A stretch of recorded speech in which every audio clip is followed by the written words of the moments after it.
7 days after her grandma was literally angered to death, the girl realized the wardrobe looked alive. Under the moonlight that night, the patterns on the doors should have looked dull, but now they glowed in a way that felt hypnotic. Even though she was scared, her curiosity was stronger than her fear, so she opened the wardrobe. When she looked closely, she realized the glow came from 20 quepayos. She reached out and touched them, and found every dress was sewn with gold thread. Even the phoenix eyes were ruby stones the size of eggs. Seeing priceless gems used like decorations, the girl instantly got chills. That was when she realized these were not clothes. This was a whole mountain of gold you could move. She wanted to turn on the light and see clearly, but under bright light, the quepayos turned back into ordinary old dresses. Only then did she understand Grandma's plan. Grandma had left her the real inheritance.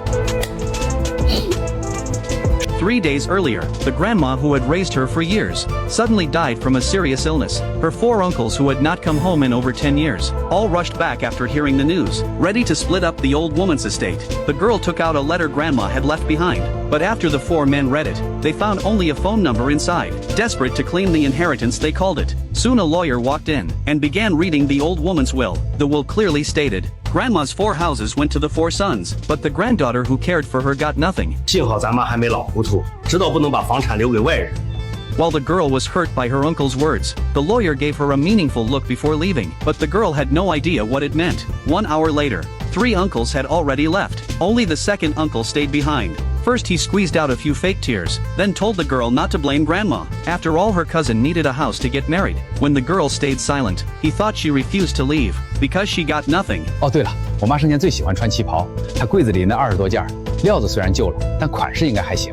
What he really meant was take the quepayos and leave. That night she returned to Grandma's bedroom, and lay on her bed one last time. Maybe she missed Grandma too much, because she saw her again in a dream. In the dream, Grandma looked at her with love, and told her to guard what was inside the wardrobe. But before she could ask why, the girl suddenly woke up, driven by curiosity.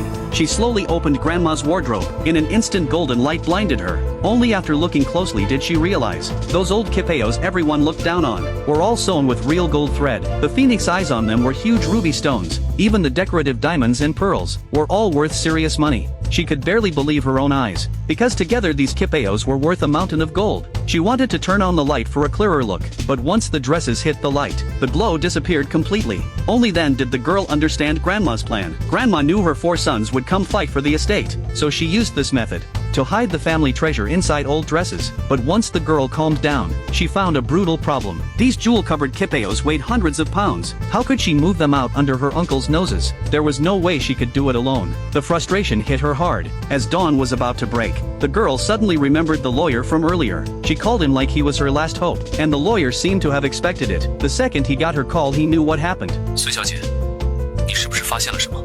是的，明白了，待在原地，我马上就到。 1 hour later, the lawyer arrived with 2 men dressed as movers. The moment he entered, he lowered his voice. Grandma had said her 4 sons must never know, or they would snatch everything in seconds. But just as they were about to start moving the treasure, the second uncle who had been curious blocked the door. 孙小雅，你鬼鬼祟祟的在干什么？